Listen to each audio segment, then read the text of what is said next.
Are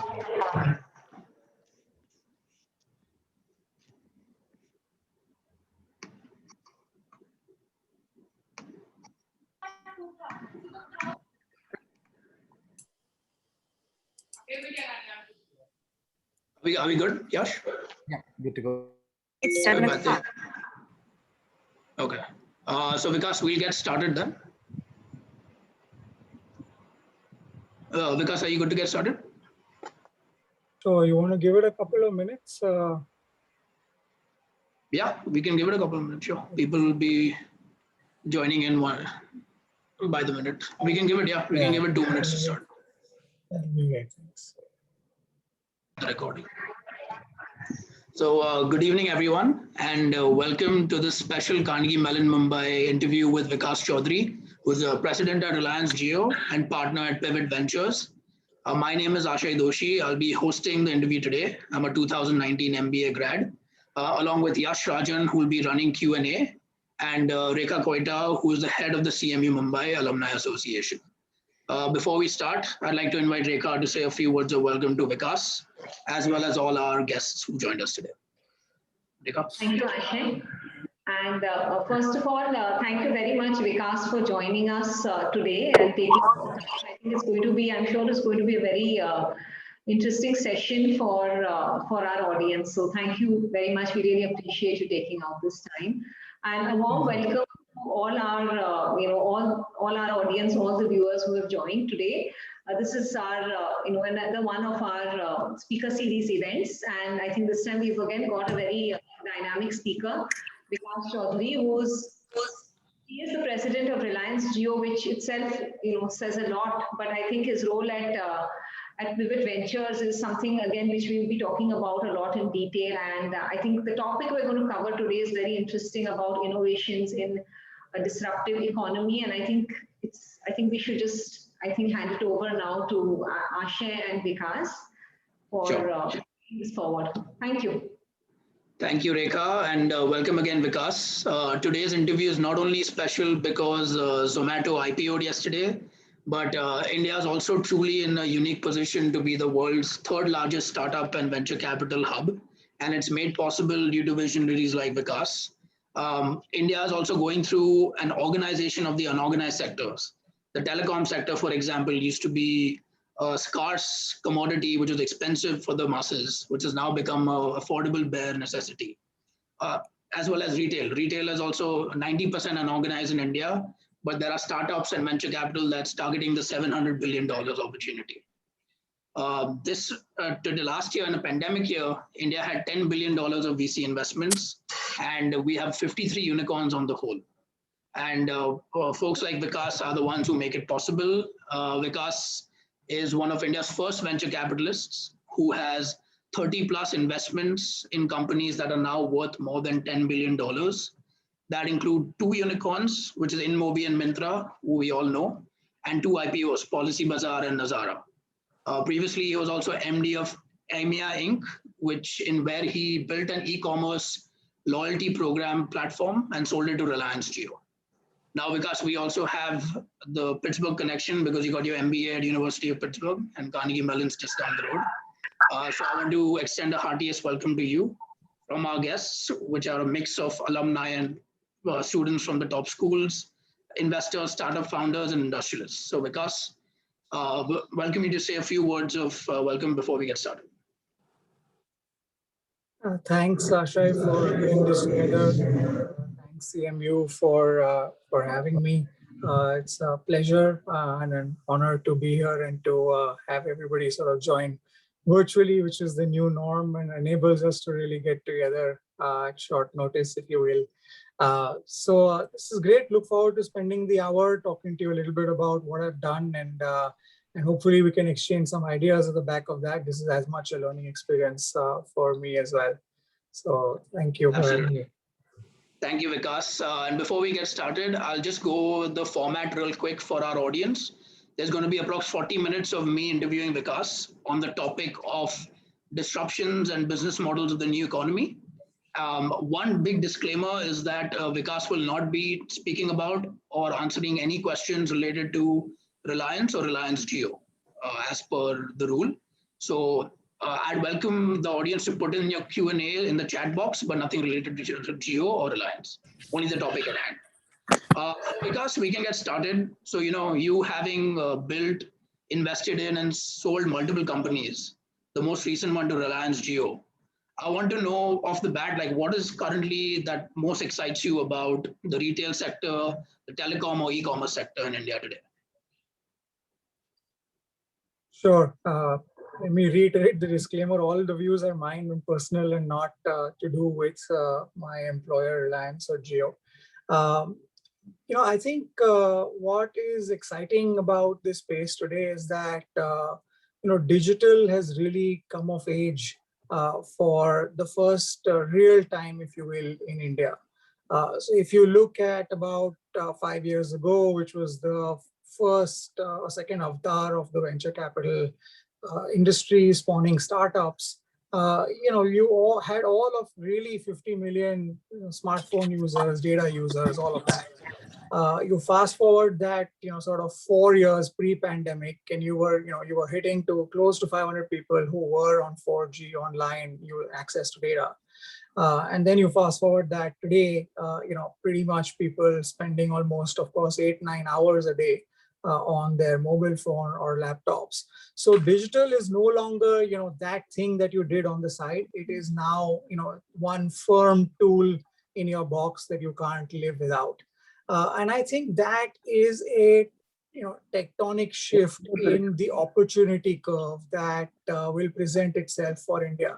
I actually call this sort of the watershed moment of India, akin to the 1991, when the whole economy and global economy opened up in the country.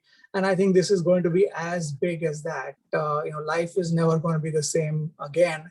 And the value creation that you will see in the next decade because of this is actually going to be far larger than what you've seen in the last 30 years in India.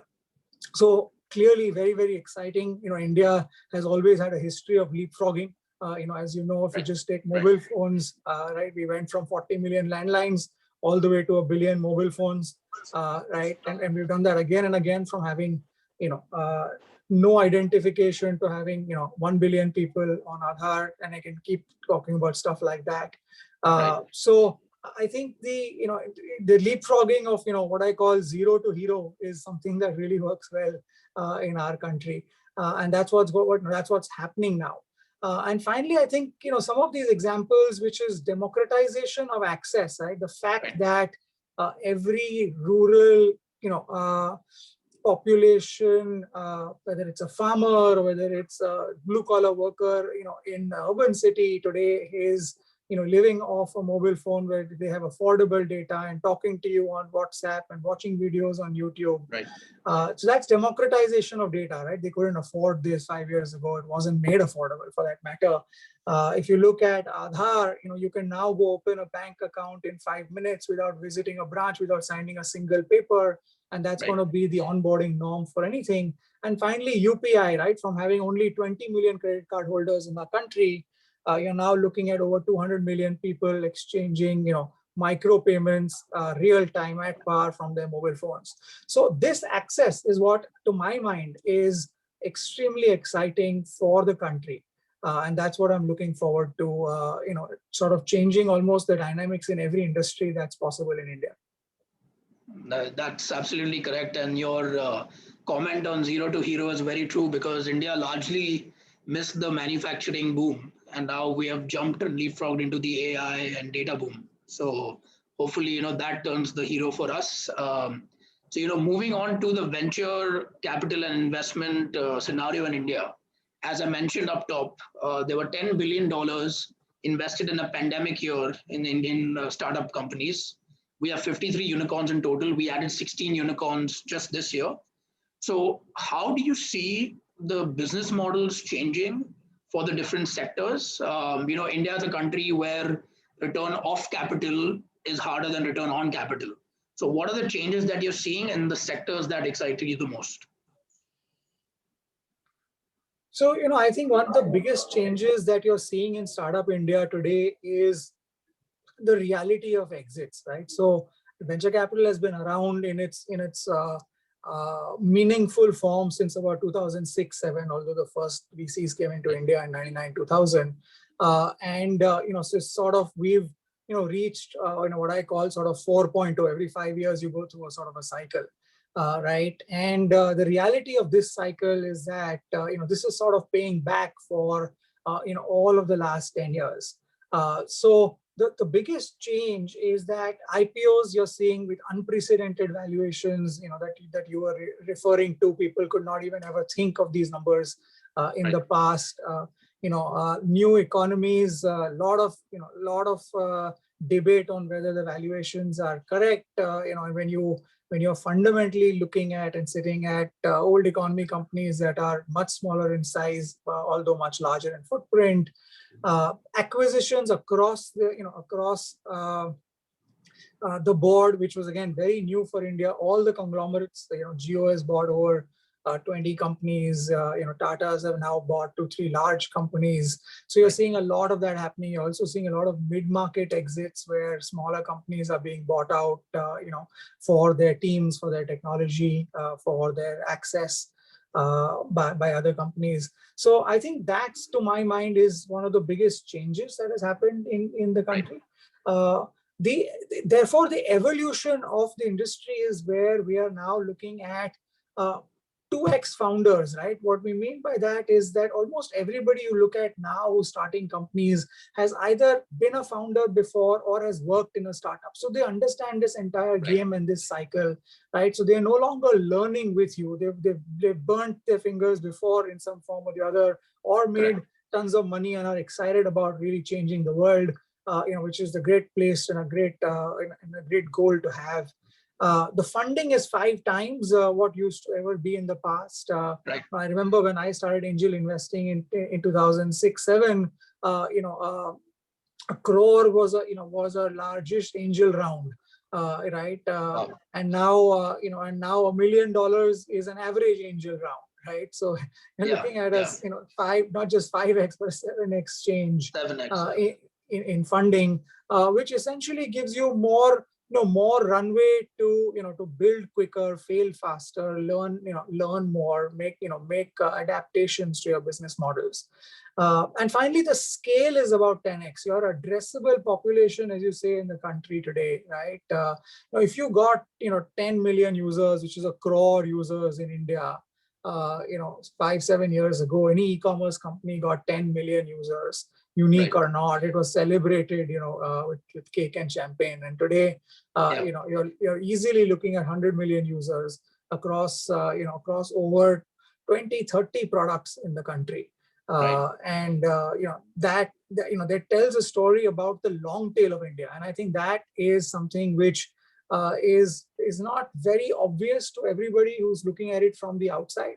But there is tremendous appetite, ambition, and desire to consume in tier 2, tier 3, tier 4 India, and you're seeing a lot of opportunity, in that space, right? So I'm a big optimist on this. I think that I've been saying this since the last 3 years actually, that India will have 100 unicorns, by 2025. So if you think this is too much, I think not. I actually think that we have just accelerated the curve, right? So you will have 100 unicorns before 2025, and that's what's really going to be a transformation of the economy. Yeah, and that's a bold prediction, and not too outlandish as well, because as we stand, we're at 53 currently, and so the 100 unicorns by 2025 definitely seems achievable. One thing I want to pry on is you said the angel rounds in 2006 were 1 crore. Today they are $1 million. So one interesting statistic is that greater than 80% of startup funding for Indian companies is foreign funding. So one thing is, what's your view on that, and how sustainable do you think that is in the long run? And two is, how do we invoke that animal spirit among the Indian investors so that the money is coming from India as well as abroad, but there's a good balance of that? Yeah, this has been an important reality of venture capital and private equity in India. More than 90% of that capital traditionally has been foreign. Uh, I'm sort of pleased to see that there is a lot more participation of both domestic institutions as well as domestic family offices in the startup ecosystem. Arguably, of course, they've come slightly later to the party, from a perspective of, when people, the reality is when people see a lot of unicorns being born, they say, hey, we should also participate in this Right. ecosystem. It's never too late, but I would have, frankly, as an Indian, loved to have seen a lot more ownership of Indian businesses, by Indian shareholders, if you will. And you're going to Right. see a lot more of that coming on, right? See, the reality is that India was learning from more advanced economies, whether it was US or whether it was China in that sense. Right. And the reality is those economies are much, much larger, right? Like they're 5, 10 times the size of India in terms of GDP per capita. Therefore, liquidity is that much higher, right? And of course, in the last frankly 10 years, if you look at the 2008 crisis and then again this crisis, more than $5 trillion has got printed without any asset base Exactly. in the world, right? So where will all of that money go? And you're looking at interest rates which are fundamentally zero in the rest of the world, in fact even negative in some Right. parts of the world. So that it's like saying water finds its own level, right? India is the largest open democracy in the world, English speaking, tech savvy, consuming nation. It's a no-brainer. That's where money is going to flow. So on one end, I'm happy that our government, sort of opened the opportunity uh, for inflow of FFI capital, and I think it's here to stay. Very frankly, I don't Right. think it's going to go away because they are seeing exemplary returns, from the Indian market, right? If you just look at the big boys that are out there, if Walmart bought Flipkart for $89 billion, it's now looking at a the range of $40+ billion of valuation Right. in an IPO, in a few years. So you're going to see so much value creation that capital is going to continue to flow in. Having Right. said that, what Indian HNIs and family offices are realizing that this is something they need to participate in. There is a fundamental switch that is required. See, we all still grew up, right? And I can talk about what some of us, who are from the older generation than some of you. It's But not that that we grew up in a socialist economy, right? much. We grew up at a point where interest rates, were double digits, were par for the course, and Right. so forth, and therefore the classic Indian HNI, right? Today, who's managing their money, deploying money, is still asking the age-old question, ki byaj kitna hai, right? Or if you take the Maruti example, kitna deti hai, right? What we have to separate is we have to separate debt from equity, right? Debt आपको उतना ही देगी, right? But equity, there's a downside and there's an upside, right? It's proportionate. So if you can make that switch in that mindset, which is happening now with sophisticated professional angel investors and family offices, uh, you are seeing proof that people are willing to invest in long term capital, right? Right. And in fact, the entire early stage angel capital that you see now in India, beside a few funds that have raised money, from foreign investors, there is a lot of that money today is actually Indian HNIs. Right, and if you look at the biggest money that comes from global institutions, it is from three places. It is from pension funds, sovereign funds, and hedge funds. Right. Correct. Unfortunately, these three big levers of capital and reserves, even in India, have not yet kicked in this ecosystem. They're just beginning to. The government is making all the right noises in terms of putting together, innovation funds, in terms of letting PSUs, and large LICs of the world starting to invest. You're seeing SIDBI has actually funded almost 100 VC VCs themselves, funds themselves. So you're seeing a lot of that happening now, and I think it's all in the right direction. Right. That's a fascinating insight about growing up in a social with a double-digit cost of capital. Because when I was complaining about the cost of capital to Vineet Agarwal, who leads Transport Corp of India, he said they used to borrow money at 30% in the 80s. So right now it's much cheaper. But I want to tap on the when you mentioned sovereign funds, pension funds. So you have a family office, you make angel investments. So on the regulation side, as an investor, what would you like to see happen to invoke and make it easier for Indian startups, A, to raise Indian capital, and B, for Indian investors to invest uh, after knowing all the risks? Sure. I think there's again a fundamental shift in the perception required from the powers that be in terms of the quality of capital and the whole virtuous cycle that it kicks in terms of entrepreneurship, job creation, value creation, and so forth. And therefore, this capital actually at the moment is being penalized, right? Your LTCG, if you look at private company investments, is actually higher than in public company investments. Right. If you look at any asset class associated with early stage investing, there's taxation abound. Right, there's angel tax, which is tax on deemed valuation of a company where there is nobody actually making money, but Right. just trying to value a company based on its on its growth story.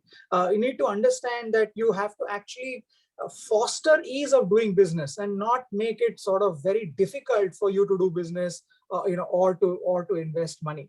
Right. If you look at the whole GST regime, very recently there's this whole thing where there's a debate on whether profit share of a venture capitalist in an AIF, or which is called carry, will get taxed as a service tax, right? And there is already service tax on fees, which is what the AIF takes home.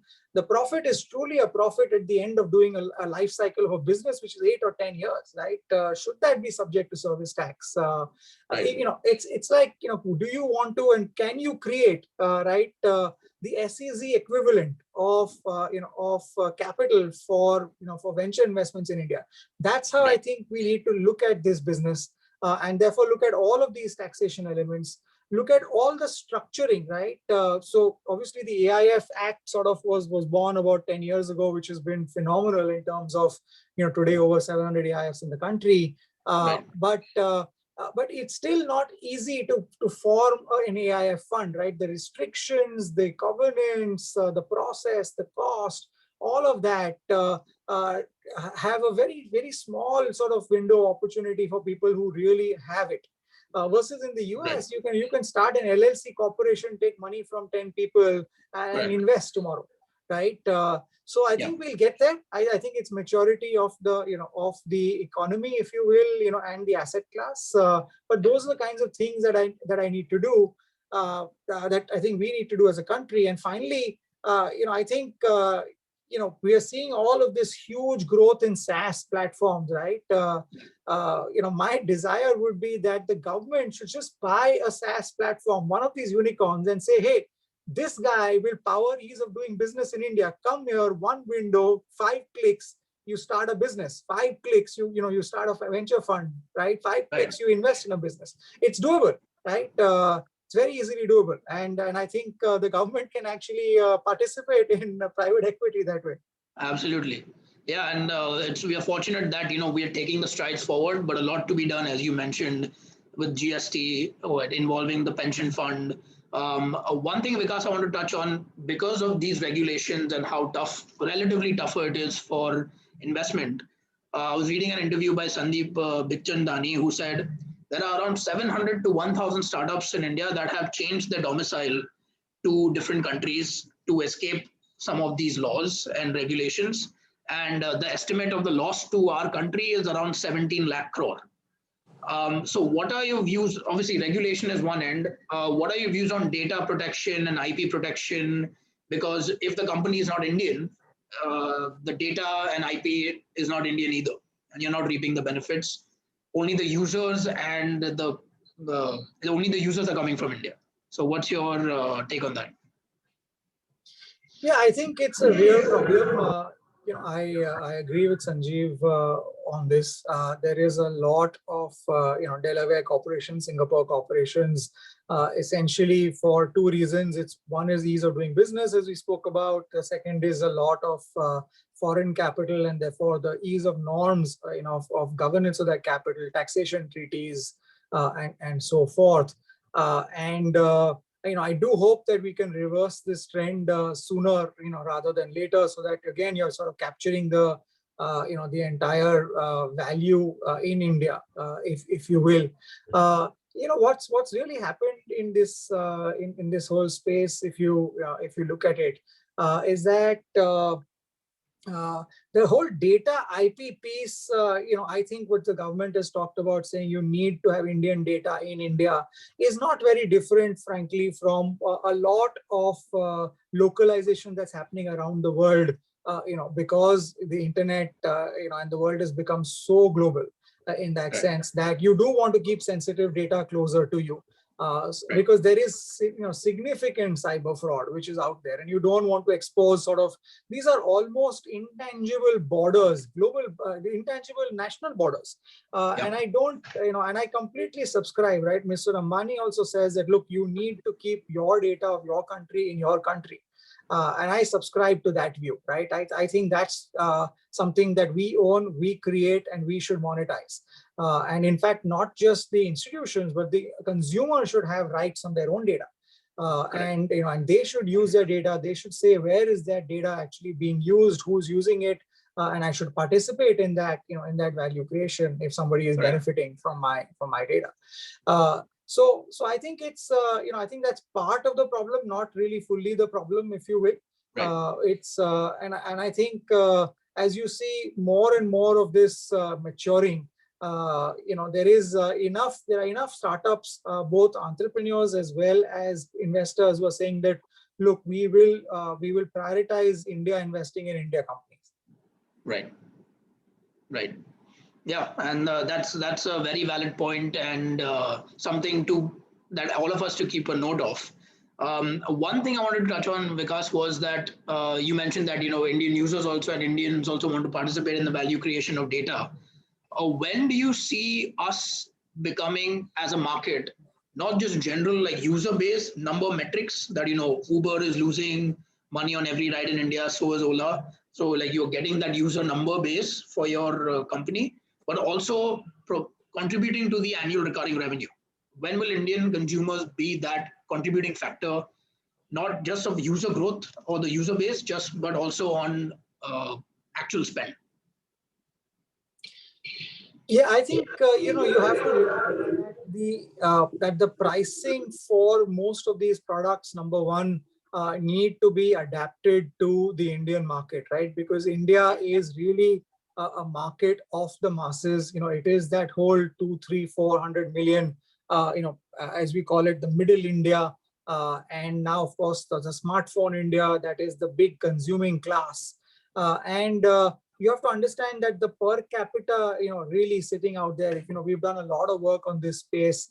It's some of us, are truly blessed and privileged to be in the positions that we are in, but bulk of India is in the 3 to 5 lakh rupee, annual income, right? So you have to price product. They want to consume, they will pay, but if you price it right, they will go out and pay.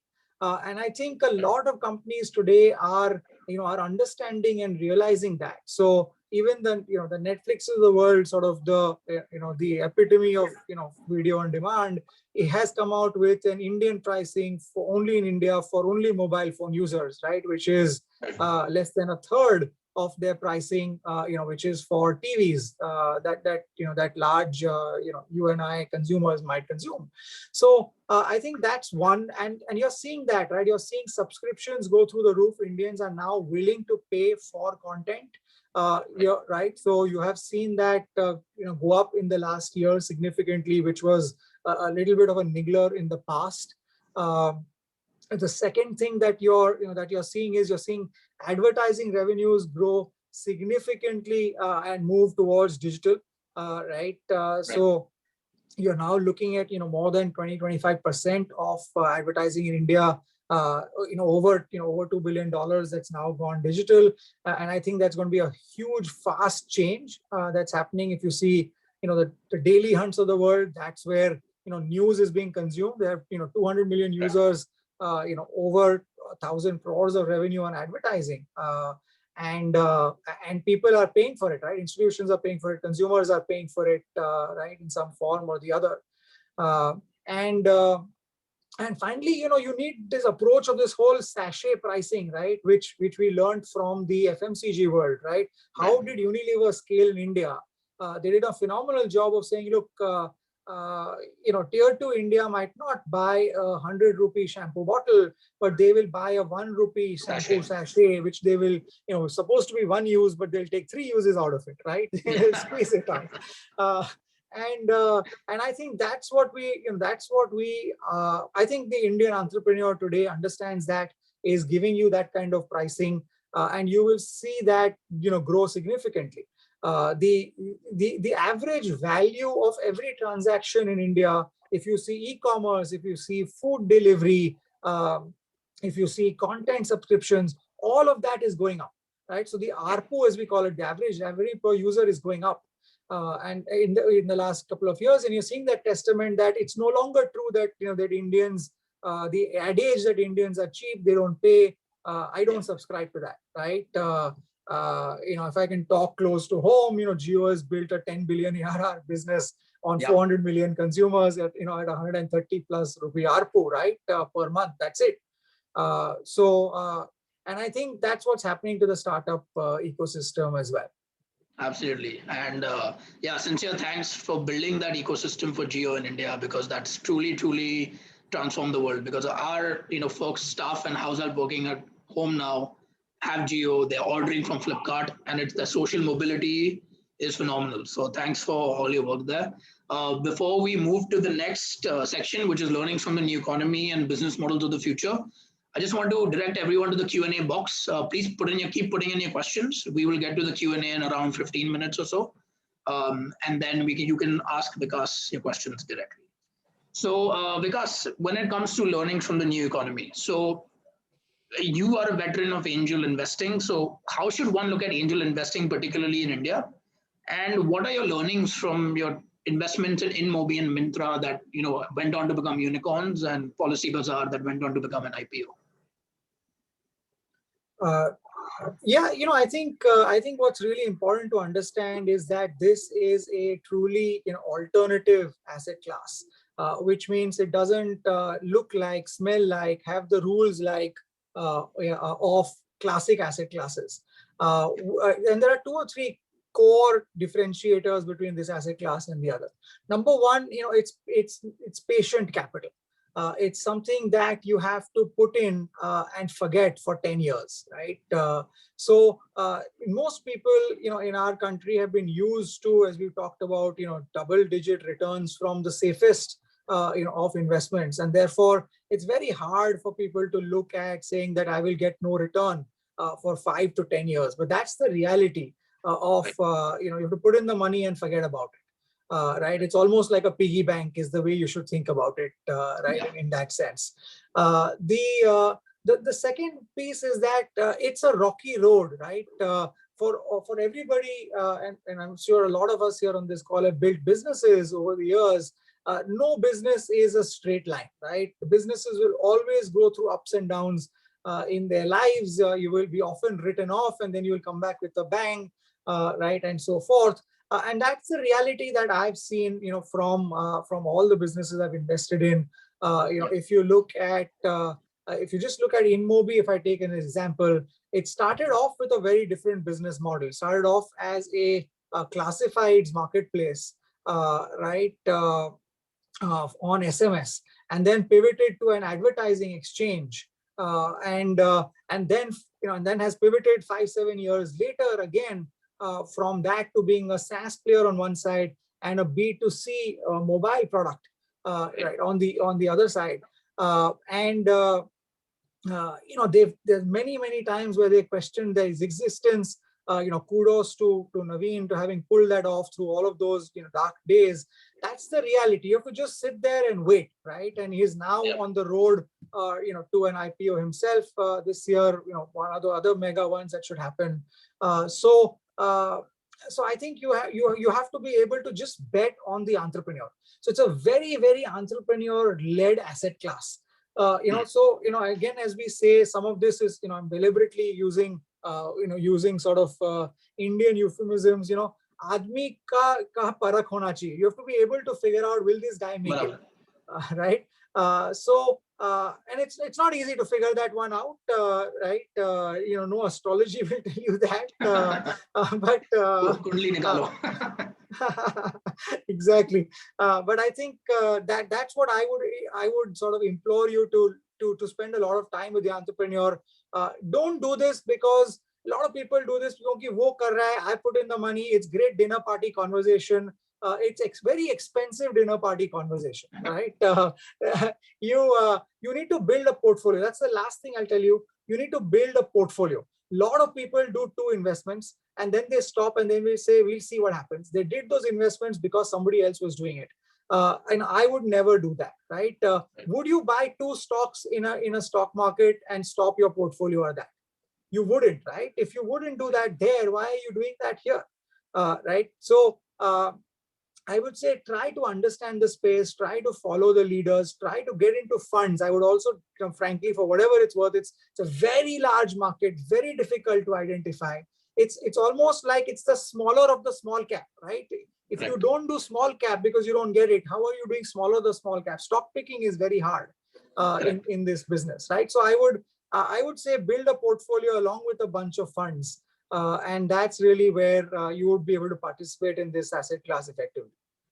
Yeah, that's a valuable advice. We have a lot of investors on the call today, so that's definitely helpful. Before we move into the business models of the future, just one question, since I come from a Gujarati business family and unit economics is everything. Right, what are your views on the unit economics for startups? Like, the old one was top line is vanity, bottom line is sanity, and cash flow is reality. As a Gujarati businessman, like that is what you're taught from a young age, but that is shifting in the startup world, obviously, and it's dynamic change. And in one of your interviews, also, you said, "Kitna khoka for your coca," your cost of customer acquisition. So, what are your views on that? And before we move into the business models of the future. Sure, you brought memories from 10 years back on that one.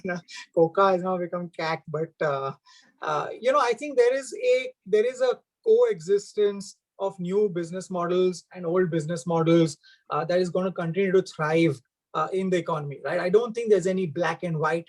People like to believe there's black and white. There are people who are believers and disbelievers, and I don't think that's the reality, right? I think the world is now 50 shades of gray, if you will.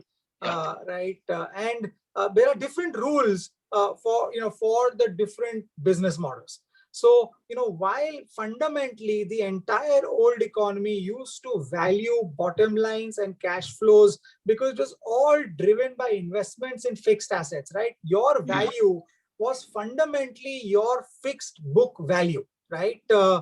And that works for businesses that are capex heavy, right? It works for manufacturing businesses. It works for financial services businesses that have books or book values and so forth.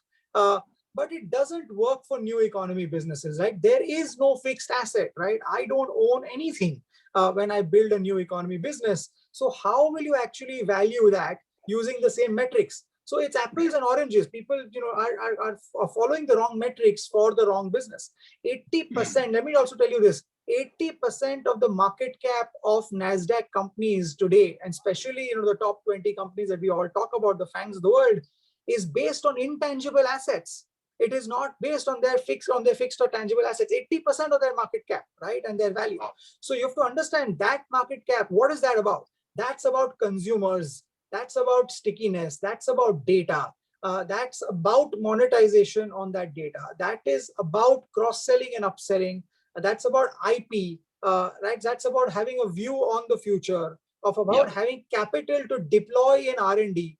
right? These businesses deploy billions of dollars in R&D, and that's why they're able to come up again and again and again with the best products for the future, right? And finally, the brand is phenomenally powerful, right? It's the brand creates a network effect. We are now more and more and more developing a trust-based economy. So this is how you think about sort of new economy businesses. See, capital has become a differentiator. Capital has become as important as human resources or raw materials, right? It's become a raw material. So you have to understand that you're not saying that bottom lines or cash flows are not important. You're just saying I have ability to invest money for 10 years before I can bring that back and show that to you. Ultimately, they will all deliver those returns, right? If you look at the Googles and Facebooks of the world and the Apples of the world, those top 4 companies have absolutely phenomenal bottom lines, cash flows, and reserves. In fact, they have reserves, some of them like Apple have reserves more than the GDP of countries, and they don't know what to do with that capital. So ultimately, they will get there. It will just take a little while longer, and there will be some sifting and filtering, right? Some people won't get there; they will fall by the wayside, and those that get there will get unreasonably rewarded. Right. Yeah. And that's very unique and the explanation was very, very methodological. So thanks for that. And that's a fantastic segue. You said investing in the new economy and business models of the future. So I've, read about you talking about the 5 new orders causing disruption in the new economy and the world. So what are they and what can we learn from those? Yes, I started talking about this about a year ago, just at the start of the pandemic, where I saw sort of this massive disruption happening, and it was just a catalyst, right? I don't think the pandemic, from a health perspective, from a social perspective, from a personal perspective, in terms of affecting people, of course, it's been disastrous, and I will not take away from the gravity of that situation. But we are all resilient. We're dealing with it and so forth. Let me leave that aside. Let's talk about how it has given this massive fillip to a changing world, to a changing world economy. How it has accelerated disruption to the extent where I don't think innovation is good enough anymore. So what are these 5? The way I thought about this is there are 5 buckets of change that are transpiring in parallel, as we traverse through this. Number 1 is what I call a new world order, right? Which is where I'm saying virtual globalization is actually bringing the world closer. There was a lot of talk of localization and therefore breaking up of economies, and supply chains and so on and so forth. I think that was temporary. I don't think that's the future. I actually think the fact that anybody can be with anybody in a real-time video presence, right? In today's 2D, 2 years from today it will be 3D. That means that the world will come significantly closer together. So technologies like AR, VR, right, which will bring you together as if you're simulating sitting in a room together. Technologies like gaming, where you're going to go into a virtual world together, right? If you look at my 12-year-old son, he spends much more time gaming and chatting within gaming and developing social relationships with his peers within that what's called the new metaverse, right? Versus in the real world. That's the reality of the new generation that brings them and brings all of us closer. So that to me is the new world order. I also believe that there will be hyper collaboration, versus hyper competition in this new world order, right? And people will say, look, I am damn good at this. You are really good at this. Let's join forces and let's create value together. So partnerships, right? New companies, capital investing in each other. All of these are forms of collaboration that are going to thrive in the new world order. The second piece, or the second paradigm shift I'm seeing is actually the new business order, right? Businesses used to be sort of the playground of the rich, if you will, right? In the past, if you had capital, resources, risk-taking ability, all of that, you could build a business.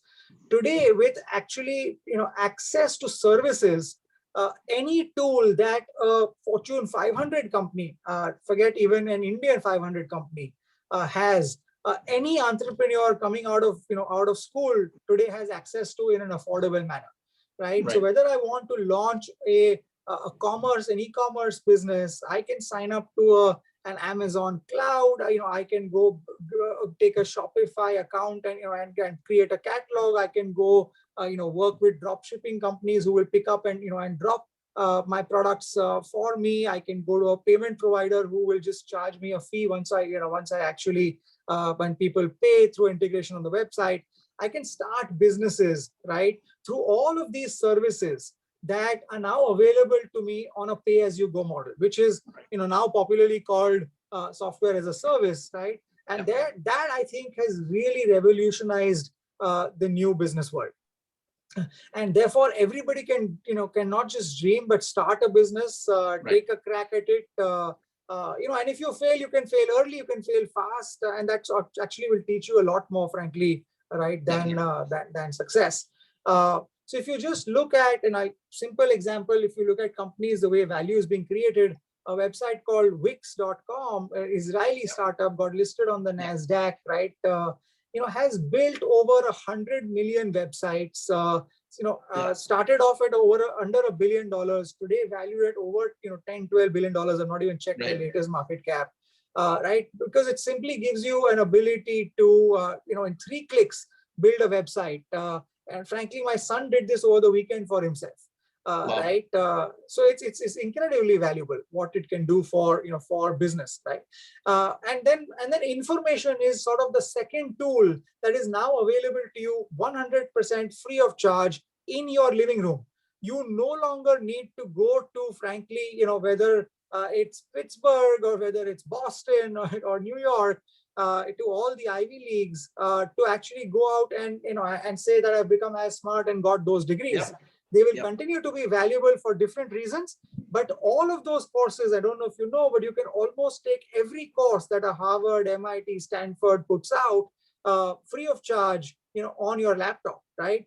If you have the desire to learn in that sense. So knowledge has become democratized, which businesses can use today, and build new models up. Absolutely. Moving on to my third sort of order of change is, I think, what I call the new information order, and that is essentially what I call the hyper digitization of the world. Will give birth to museums of information. So if you think all of your information is online, you have just begun. You cannot imagine what your life will be 10 years from today. All right, it will be more virtual than it is real in terms of information. And if you look at leading examples in that, right, if you look at, in fact, the slowest adopters of information in the world have been governments. But if you look at the most advanced government in the world today is in Estonia. 99% of all their government services are all online, right? And therefore if the entire government is online, that means the entire economy, the entire population is 100% online, right? So that's what's going to happen in terms of the information age. Is going to become 1, completely online, 2, completely intelligent, right? So AI will rule the world. Like, all your information will get processed at the back end, and you will get everything from marketing messages, to offers for buying, to products that are personalized to you, to services that are priced specifically for you. All of that will happen basically because people will analyze all of your information online and be able to use AI to make those offers to you that was impossible to do physically. Right, just because of bandwidth, just because of cost efficiency, not because the humans were not intelligent enough in that sense. So that, to me, is the new information order. Right. The fourth is what I call the new human order, and that is where I think genomics and diagnostics will fuel life, right? There is this entire study, done by Singularity, and and some of the some of those institutions would say that, look, if you live to be, if you live till 2045, then death might become an option, right? You might essentially be able to decide, because there would theoretically be enough, enough DNA level cures for anything on a preemptive level. The reality is that, back in 2001, it cost $2.7 billion for sequencing the first human genome. Right today, it costs less than $100 and a throat swab, if specifically in the US and something like that, with a 23andMe. And that's what it takes to decode your entire genome, your ancestry, your prediction of disease, all of that, right? And to me, this is really going to change the world for two reasons. One is that what people don't understand is that misdiagnosis or late diagnosis is actually the third largest cause of deaths in the world. So you're going to preempt all of that, right? You're seeing today medical imaging companies, right? A Fractal, a company that I work with closely, invested in, has a subsidiary where they look at, AI looks at an image and tells you with 99% accuracy that a human eye cannot see, of whether there's a start of a disease reflecting in there, right? And therefore you see diagnosis. And the second is therefore preemptive care. You're looking at technologies like CRISPR today, right? If you've seen that, you must see it. It's phenomenally transformative. You can actually, and it's actually, mRNA vaccines are somewhere in that genre, right? You basically send a message to your DNA to fix a flaw in that DNA, right? I'm overly simplifying it. I'm not a medical professional, but that to me is the future of genomics and human life. And imagine how transformative all of that will be, right? Absolutely. And finally, the last piece that I will, I call, what is sort of the new, the new thinking order. All of this shifts that are coming together, right, are called, sort of called the fourth industrial revolution to some extent on the ground. But I say that it's a revolution that's happening in the minds, of the entire human race as we speak, right? I think we will never be the same again. We'll just grow out of this pandemic to be much smarter, much more resilient, much faster, much more social, and all of that, right? So agility and speed are going to define leadership in every form of being going forward, right? People are going to understand how to cut through the chaff, how to prioritize, life, business, metrics, all of that, right? And frugal innovation is going to drive, is going to drive businesses going forward. You're going to actually see a lot of hyperlocal businesses being built, very, very efficiently. Less has never been, more in that sense, right, than today. That you'll see. And finally, I think mental health will essentially reign prime, right? There is a lot of talk about that, and I thought I should sort of bring that up because I think it's a real concern for a lot of us that have sort of never seen this in our lives. But I hope and pray and believe that we will get out of all of that in a positive mindset. And history has proven that again and again and again, that the best companies in the world, and I'm just taking that as a barometer because we're talking about business, and it reflects human spirit, are born out of depressions, right? So if you look at all the way back to the Great Depression in the 30s, 18 of the 30 Dow firms, HP was born in the Great Depression, General Motors was born then, Disney was born there, right? Actually, Mickey Mouse was born as a character to entertain people that were coming out of the depression, right? And what a company that is today, right? If you look at the newest economy, out of 2008, Airbnb was born out of 2008 crisis, right? Uber was born out of the 2008 crisis. A lot of the Indian startups that you see today were all born in the 2009-10 timeframe. If you look at the Flipkarts of the world, Olas of the world, all of that, right? So I firmly believe that the human spirit always triumphs, and I think that's going to be the new, the new thinking order. Absolutely. That's a phenomenal way of breaking down a lot of new dynamics and new orders. And everyone, I'm sure, is very excited to understand how to think about it. Not necessarily know about it, but how to think about the new form of innovations. So Vikas, we will go to the Q&A section. I see that there are 17 questions already. So Yash, if you can come back online with your thing and direct the Q&A. So everyone, you'll get a chance to ask Vikas a question, unmute yourself, and yeah, go ahead, Yash. Vikas, firstly, thank you for talking about so many diverse topics that we've had. I think the questions that we have here are a lot of them are super insightful and great questions. So I'll just jump right into it. The first question comes from Manoj Alimchandani. I'll just unmute him, regarding on valuations for businesses, especially those in the private equity spectrum. Just give me a second. And Manoj, can you unmute yourself, please? Yeah, hello. Can you hear me? Yeah, yes. Go for it. Yeah, yes, thanks a lot. Vikas, it's indeed a privilege to get you directly. I have one particular basic question. I would like to put it in two parts. One is on business model and next is on valuation. As far as valuation is concerned, how is the current stage of evolution? There is a thought process. At the P round, you get a valuation of, let us say, 5 billion. Then at the next round, it should be higher unless it's a kind of a failure. Or for divestment or IPO, if the P was at 6 billion, let us say a few months ago in January, now we are in July, whether it should be 8 million, irrespective of the top line or the bottom line, based on a business model. Second part, more important, today all companies, successful companies, they feel the need to go digital.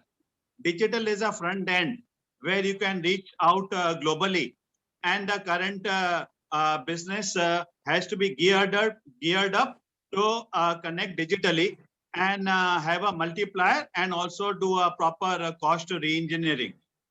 So what is a trend you foresee and to have a successful business model digital for a successful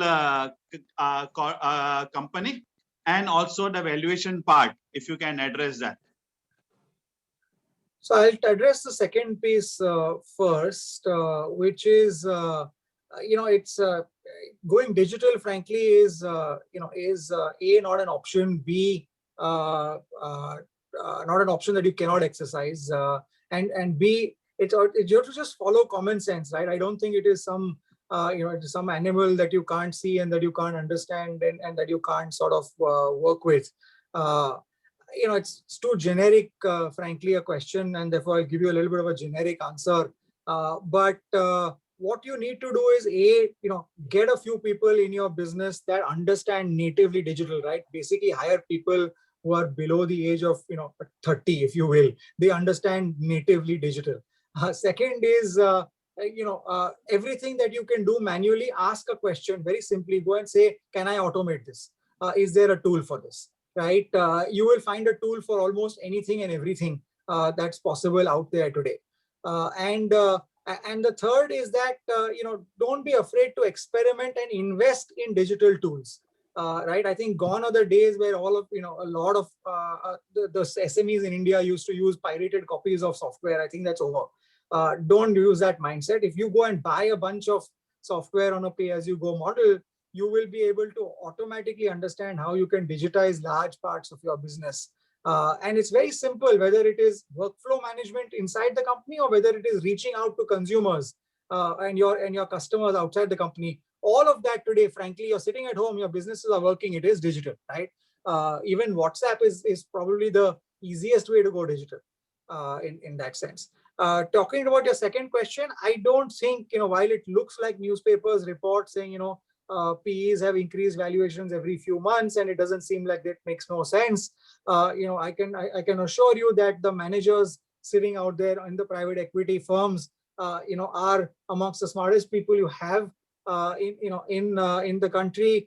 They are responsible for the capital that they have raised from HNIs. They are building a business themselves. They won't really get paid if they don't deliver returns to you. So while I do think valuations are overheated, frankly, I think valuations are overheated even in the public markets today, right? And private markets are sort of only following that. But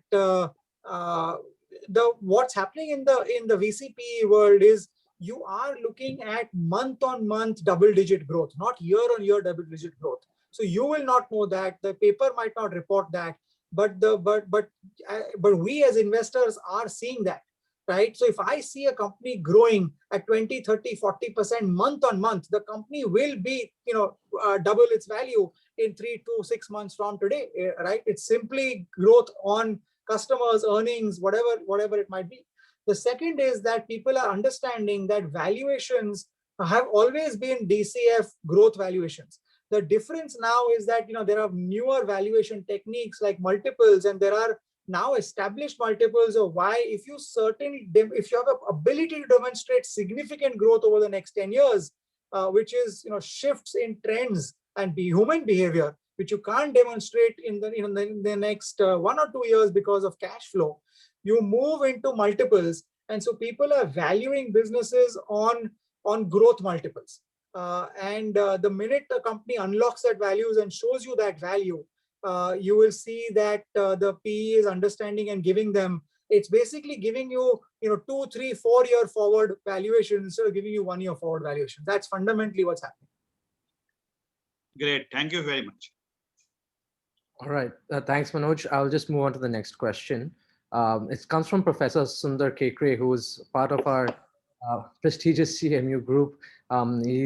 Thank you for joining our events, Professor. Could you please unmute yourself and ask your question on role of government in the investment space? Yeah, Vikas, that was a fantastic session. I enjoyed it. And hats off to you for all your successes. My question was more related to the role of the government. As these internet-based companies become large, the Amazon, the Facebook, the Googles of the world, Twitter, etc., politicians tend to have a larger role, and they tend to swoop in to influence the masses. That's what's happening in DC, Washington, Beltway politics. What are the things we should watch out for India? And I'm hearing some stories about the Modi government. I don't want to get into it. But still, I think, what is the role of technology in terms of making sure that the man on the street is not adversely affected, and you leverage this technology to uplift society, rather than create some misconceptions and steer people in the wrong directions or used it for political power? So I think you asked two very pertinent questions, and this is a debate that that is sort of omnipresent, if you will, not just in political circles, but in in larger businesses as well. The entire internet ecosystem and the digital world actually has been built despite the government, is how I call it, right? They didn't understand what was going on. They didn't regulate it, right? And people went out and built all of these businesses. And I think I think some of the governance stakeholders did not belong to the millennial economy to understand and adapt to some of these to some of these changes, right? Frankly, I myself there's so much happening, I find myself behind sometimes. So what I do is anything new comes by, I actually download it and I use it for a minute, because there is no other way to figure it out, right? So you can't sit in a boardroom or in a Senate or anywhere and ask questions without having understood what that product is or having used it, right? So I think the government is doing what the government needs to do. I won't fault the government. Their job is to be the regulator. So they are trying to regulate, right? These companies have actually become bigger than the government. They have more data than the government. Sometimes they have more cash than the government. They can change governments, as we have seen. So they ought to be scared, right? And frankly, there are two parts of the government. There are parts of the government that understand it and are using it to their advantage, right? So take the Estonia example and so forth. And there are parts of the government who don't understand it and therefore are saying, look, we'll just shut it down till we understand it, right? Which is the classic approach that anybody who has the who has a high hand can take. And I sincerely hope that doesn't sort of transpire as we go along. I think also some of these things are too big to fail. I think the democracies of the world will not let that happen anymore. So I agree with you. I think the role of the government should be to embrace it, to adopt it, to empower it further. And yes, while they go along, they can do what they do well, which is to say, if they're crossing the line, if they're in terms of data or IP breach and all of that, which is happening, then certainly that is something that needs to be kept in check, and rules and governance around that needs to be kept in check. Our government is actually, for the moment, for whatever it's worth, doing a good job of that, right? And the second is taxation, right? A lot of these companies, are using very, very creative structures because age-old laws did not understand these businesses. For the longest time, I know in India, people said, is software a product or a service? Don't know. In the pre-GST area. Yeah. What should you put in, right?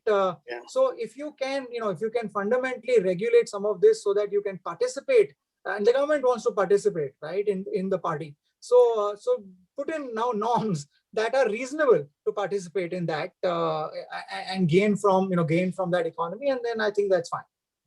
Thank you, Vikas. Super. Thank you, Professor Kekre, for joining us. Vikas, I'll just go on to the next question, which is down the lines of the democratization of access by Ashok Mehta. I'm just going to ask him to unmute. Ashok, can you unmute, please? Yeah, good evening, Vikas and Aashay and colleagues here. Lots of learnings from your session. Thanks for this. I think what attracted me is the kind of democratization of access, which is so relevant in Indian ecosystem. I'm more into the rural ecosystem, strengthening the kind of value chains happening there. Data has been a huge challenge. It's not dependable, it's not reliable, and connectivity has been an issue. If you wait for the government to do it, like the answers you gave for the immediate previous question, is government may not be able to do the kind of infrastructure, establish the connectivity. Do you see an opportunity for the VCs to make it very aggressive to reach out? And also maybe in terms of the localization of the kind of solutions to develop, is it possible for the startups to function here, establish the network, generate the data, and then provide it? And that gives a more access, maybe think of democratization or whatever. Yeah, I think, again, there were several points that you made there. I broadly sort of agree. I think, you can accelerate this. I think you can generate data. I think you can create business models from that data. And I think the government can facilitate that process, as we go along. And I think all of that is happening, specifically, I think the whole rural economy, I think the whole agri-tech economy, all of that is actually a massive area of opportunity. I just invested in a company called Cropin that uses satellite images for farms to understand yields, and are supplying to both input providers and output providers to be able to generate better returns for all stakeholders, most importantly, the farmer. So I think a lot of this is already happening. I don't see any of this being curtailed, by either the consumer or the business or the government. I think all the three, today people are more open to sharing data than they've ever been in the past, and I think that will continue. Yeah, thank you. Thanks for this reply. We will hopefully see for better infrastructure being built and data connection. Great. Thanks, Ashok. Our next question comes from Ananya regarding investment opportunities. Ananya, can you unmute yourself? Sure. Thanks, Yash. Hi, Vikas. Thank you. Excellent discussion.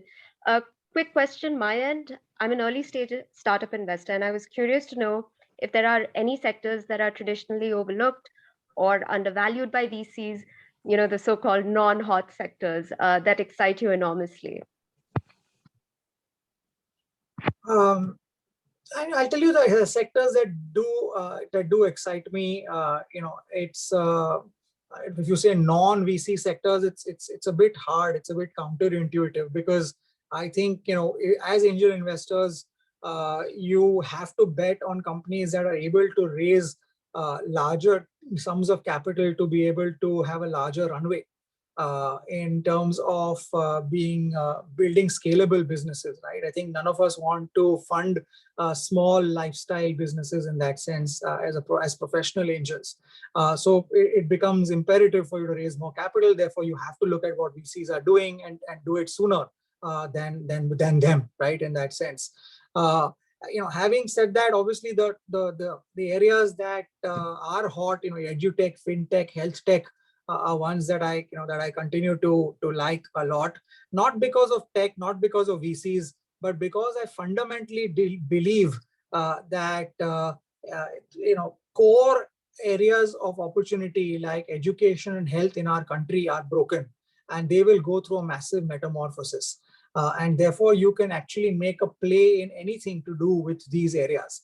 So it's broader, right? It sort of also encompasses offline plays, if you will, that you were talking about. In these areas.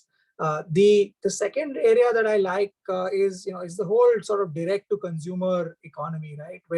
Whether you're looking at sort of brands, aggregators, all of those sorts of things, enablers of any form of that are disintermediating, taking business owners, products, services to the consumer.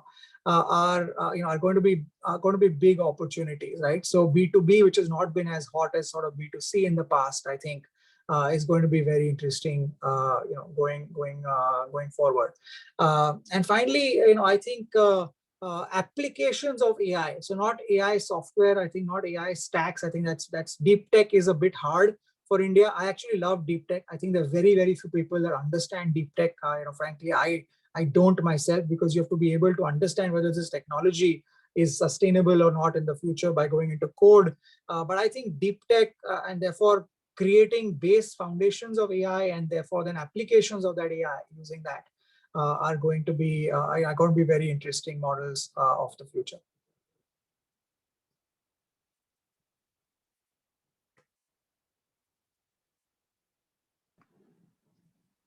Thank you, Ananya.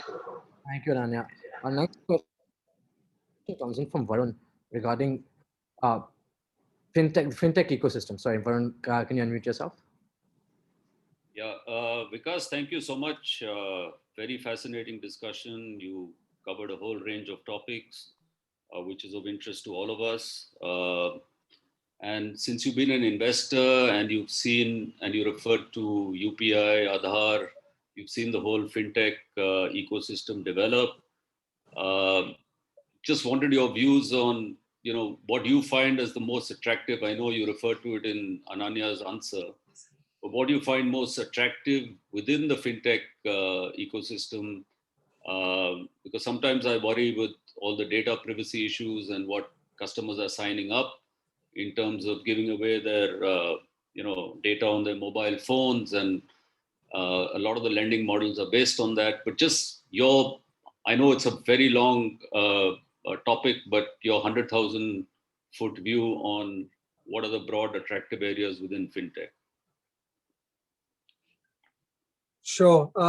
Yeah, it is. It's a large question or a large answer, but fintech obviously has 6 or 8, core areas that you can go after, right? Whether it's banking, lending, payments, enablement, remittances, so on and so forth. But I think the ones that I am quite bullish on, and I'm also not a very counter to what you might have seen or heard, perceived. I'm not an extremely risk-happy investor, right? So I do a lot of work before I put money into a company, and like to not see sort of any companies go down.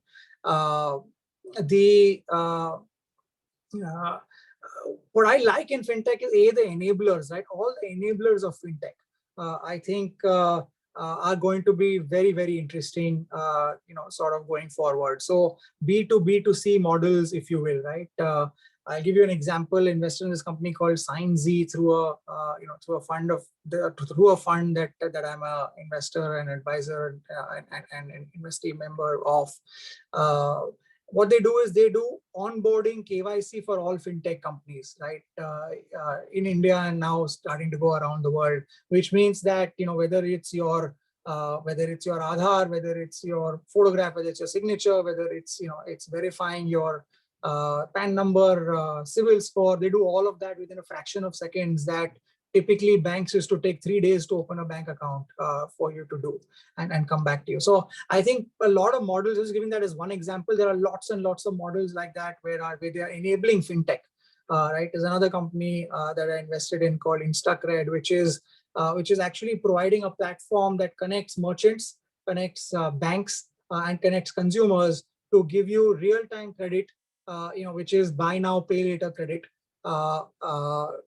for companies when they check out at e-commerce sites. The beauty of this model is they're not an NBFC, they're not a lender.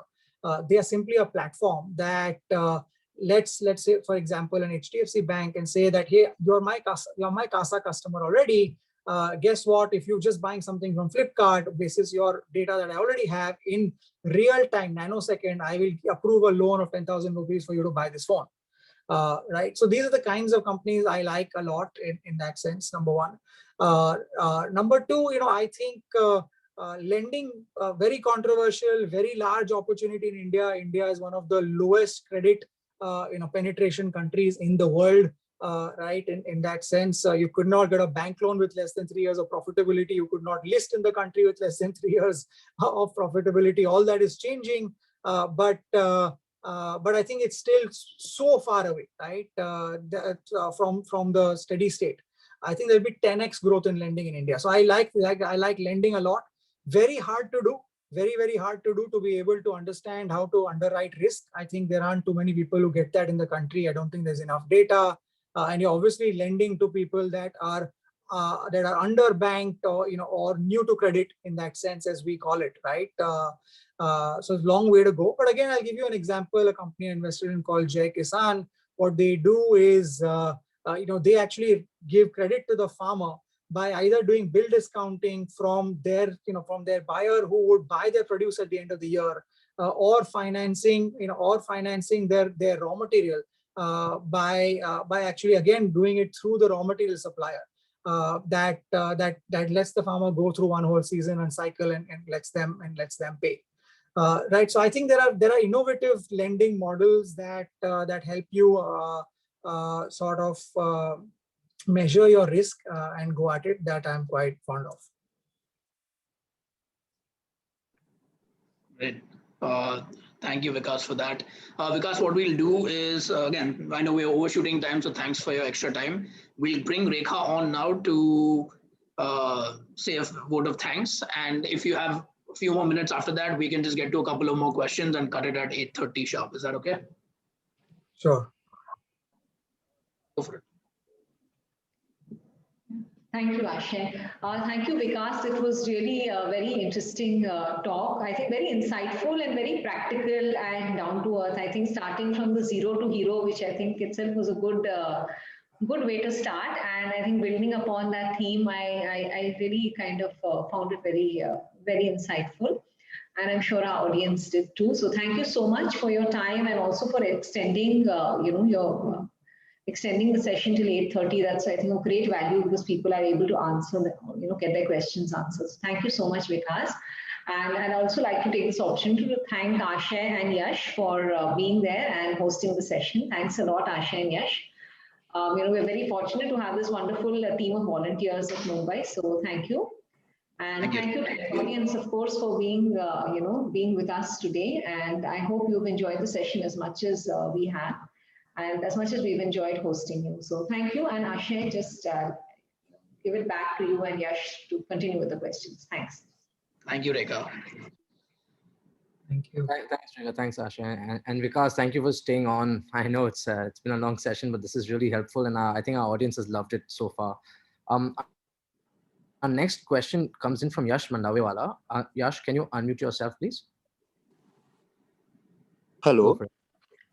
Hi, Vikas. Thanks for taking my question.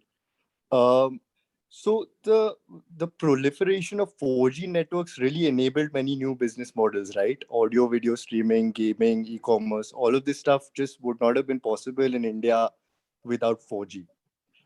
What opportunities and what business models do you think 5G networks will enable?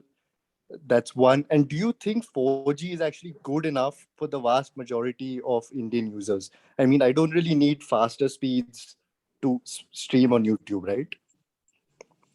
Yeah, you're absolutely right. 5G is fundamentally, a technology that is, shortwave, that is essentially a rapid exchange of information, and it is therefore more geared towards B2B and industrial applications than it is, towards B2C applications, if you will.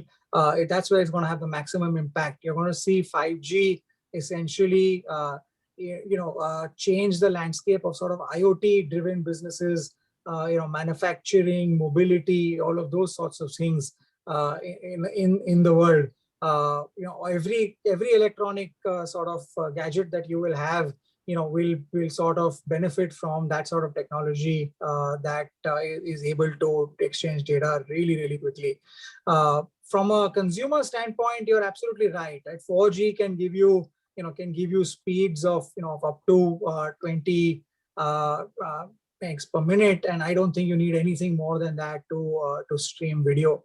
In that sense, 5G claims to go 5x up that number, but frankly, it's not just the technology, last mile technology bandwidth that matters. When you look at something on your mobile phone, it's the whole confluence of your hardware should enable that, your software should enable that, your connectivity, and then your content provider should be able to also sift through that, and stream it to you. So all of that has to come together for you to be able to to consume data faster than what sort of 4G offers you in that sense. So you're right. I think inevitably, as as everything sort of goes, in the next few years, you will see everybody move to 5G.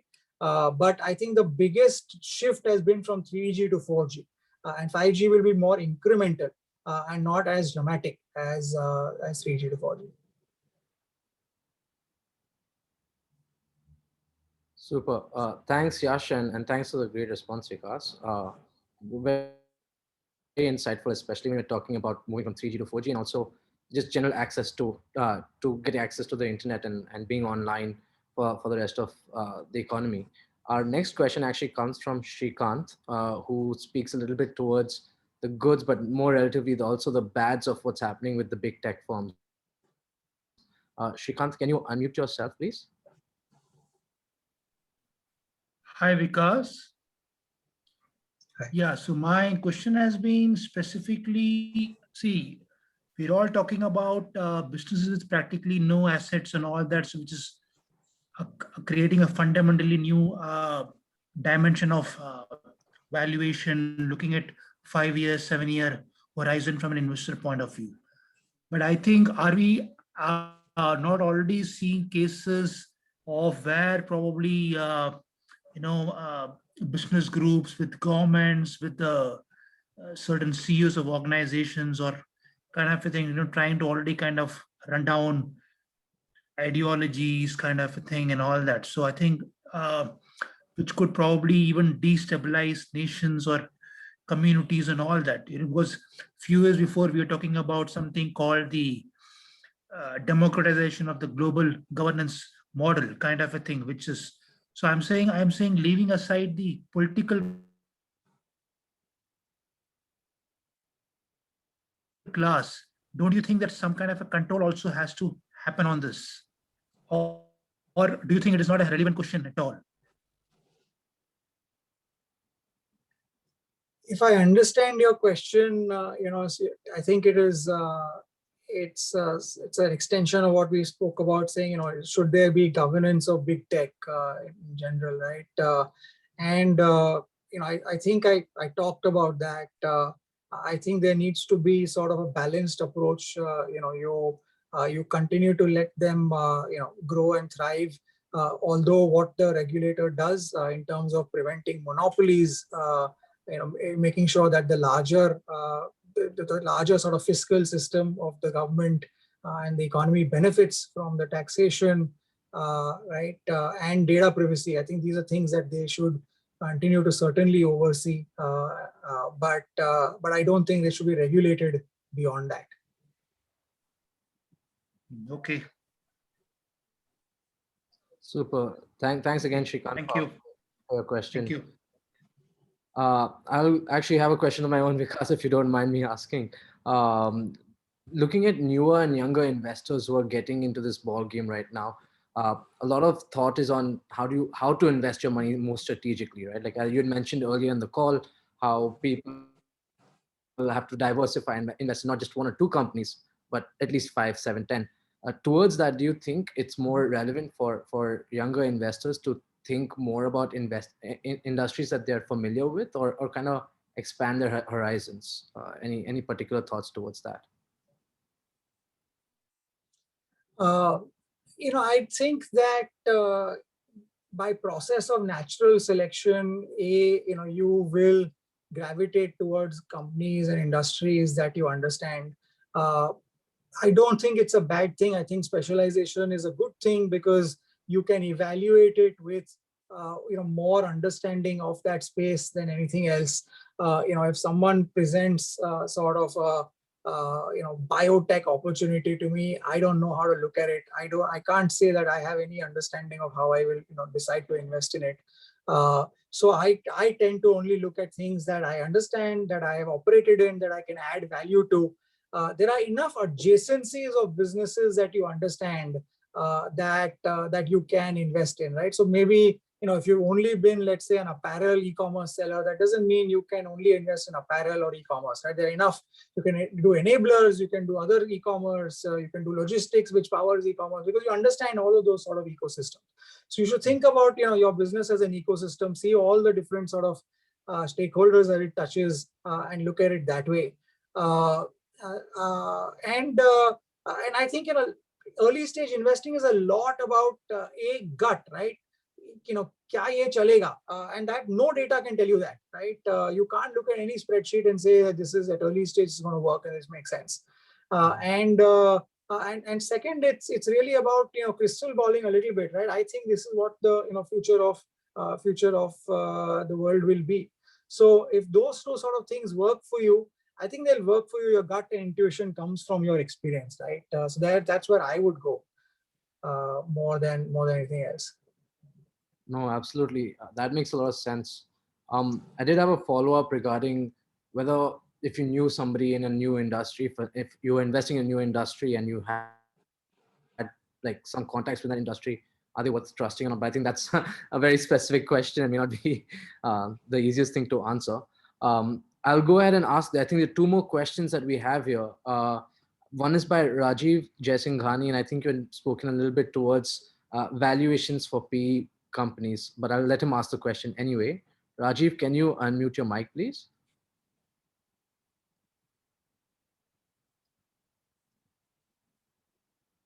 Rajiv. All right. Hi. Yeah. Hi, Vikas. And hi, Aashay. How are you? Interesting session. So just wanted to ask you that, how do Ps evaluate the company? What is the valuation based on? Is it always the top line or the bottom line, or it's the potential that the business has, or how does it really work? Or private equity in particular? Yeah. So I think, if you're saying private equity in particular, I'm assuming that you are talking about late stage growth investing, large check sizes, large businesses, right? So venture cap, I'm not going to talk about venture capital, which is sort of early stage, right? Growth, all of that, early growth in that sense.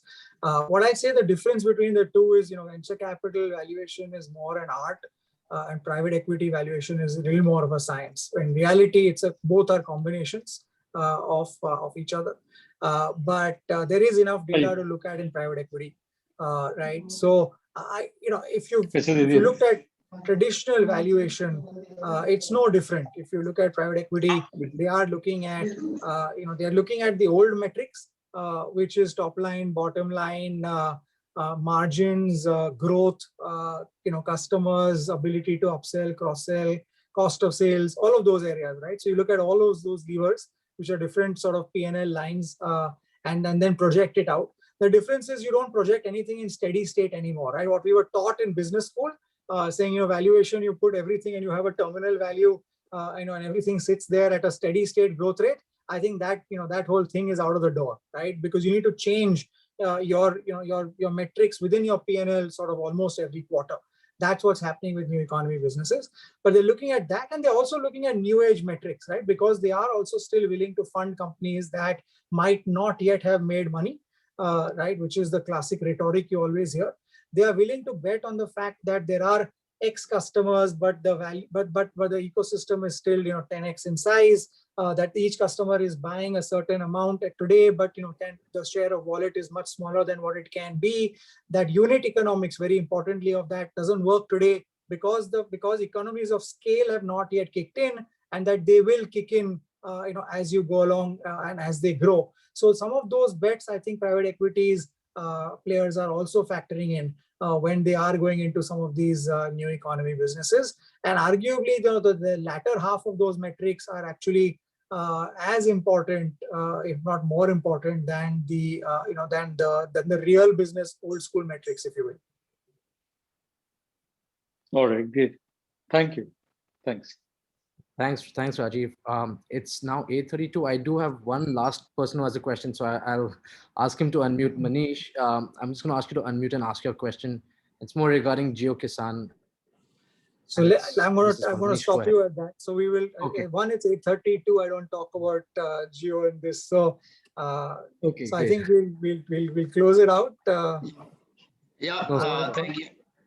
Thank you, Yash, for the Q&A. Thank you, Vikas. I know it's been a long session, but the fact that close to 50 people are still online speaks volumes to the kind of session and the quality of conversation that we had. One thing I took away was the fact that you've predicted 100 unicorns by 2025, and the fact that only 9% of startups are funded today in India. I see that happening for sure, and especially with the leadership and guidance of folks like you, Vikas. So thank you for the time. Would love to get your feedback after this about how it went, and hopefully in the future have an in-person event as well. Great. Thanks so much for having me, and thanks everyone for being there and sort of giving your valuable time. Enjoyed speaking with you. Hopefully there are some good takeaways. And CMU always has a special place in my heart because I went to Pitt. Right. Yeah. So for whatever it's worth. So happy to have done this. Absolutely. And Vikas, we'll send you the recording as well as what we do is send out highlights of the conversation as well by email.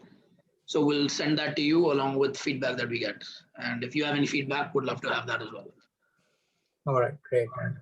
Thank you, Vikas. Thank you, Rekha. Thank you, Yash. Thanks, Vikas. Thanks, Aashay, Yash. Bye-bye. Bye-bye.